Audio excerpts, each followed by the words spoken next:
NDA की बैठक के बाद वहां भारतीय जनता पार्टी के राष्ट्रीय अध्यक्ष माननीय जेपी नड्डा जी से मुलाकात, फिर माननीय गृह मंत्री अमित शाह जी से मुलाकात, माननीय प्रधानमंत्री जी से मुलाकात के बाद जब हम एनडीए में शामिल हुए तो वहां से जब हम लोग आए तो ये हुआ कि शिष्टाचार मुलाकात, मिल करके आगे आंदोलन को कैसे चलाया जाए और हम लोग एक दूसरे जो पार्टी के कार्यकर्ता, पदाधिकारी, नेता, वोटर हैं, सामंजस्य आपस में कैसे बने, उसको लेकर के कल भूपेंद्र चौधरी जी से बातचीत हुई। आज सुबह माननीय ब्रजेश पाठक के यहाँ मैं गया, उनसे भी बातचीत हुई। तो आज उन्होंने कहा कि आज आने का उद्देश्य समझे कि एनडीए में शामिल होने के बाद पहली बार आपसे मिल रहा हूं। इसके पहले जो मुलाकात होती रही वो तो शिष्टाचार मुलाकात थी, तो उनसे भी मिला। फिर उसी कड़ी में माननीय मुख्यमंत्री जी से मिला और उनको सूचना पहले से ही है तो बहुत खुश हैं।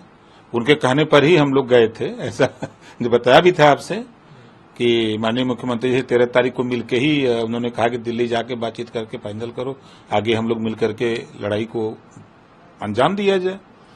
तो वही बात आज भी उन्होंने, बल्कि हमने दोहराया कि हमारे कुछ पत्रकार साथी और कुछ विरोधी पार्टी के लोग ये कह रहे हैं कि मुख्यमंत्री जी की तरफ से ट्वीट नहीं आया। तो उन्होंने कहा हम तो आपको खुद भेजे थे वहां, मैं खुद अमित शाह जी आए थे यहाँ, तो 2 तारीख को मैं खुद उनसे कहा था कि ओम प्रकाश राजभर को लीजिए, नहीं तो हम लोग कई सीटें इधर जो है डिस्टर्ब होंगी, उनको चाहे जैसे लीजिए। अगर कोई कुछ कहता भी है, विरोध करता है उनका, तो उनसे कहिए कि आपको पता नहीं उनके विषय में।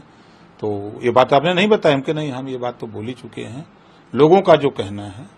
फिर बात आई कि जो भर राजभर जाति को अनुसूचित जनजाति में शामिल करने का अभी जो 14 जुलाई को जो आदेश हुआ उस पर चर्चा हुई। तो उन्होंने कहा कि नहीं, इसमें तो आपने एक पत्र हमको दिया था, आपसे बात भी हुई थी, उसमें बात भी आगे बढ़ी थी।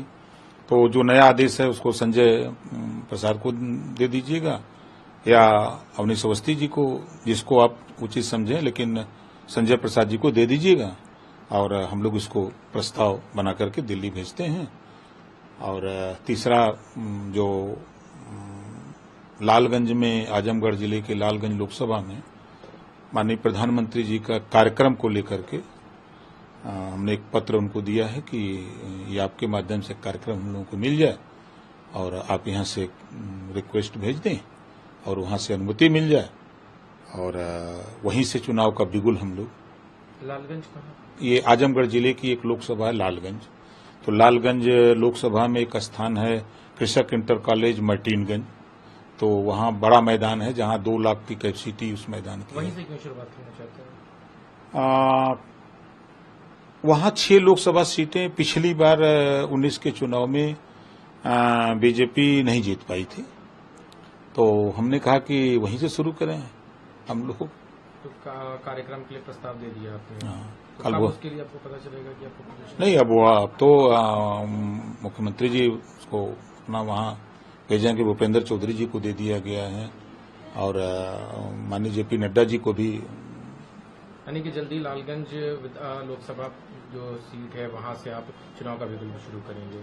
सितंबर के लास्ट वीक और अक्टूबर के फर्स्ट सेकेंड वीक में ही कार्यक्रम के लिए हम लोग निवेदन किए, क्योंकि बीच में इधर 2-1.5 महीने बरसात है। और क्या बात हुई? एक तो भर राजभर वाली बात आपने बताई, और वही मिल करके आगे आंदोलन को मिल करके ज्वाइंट कार्यक्रम चलाया जाए।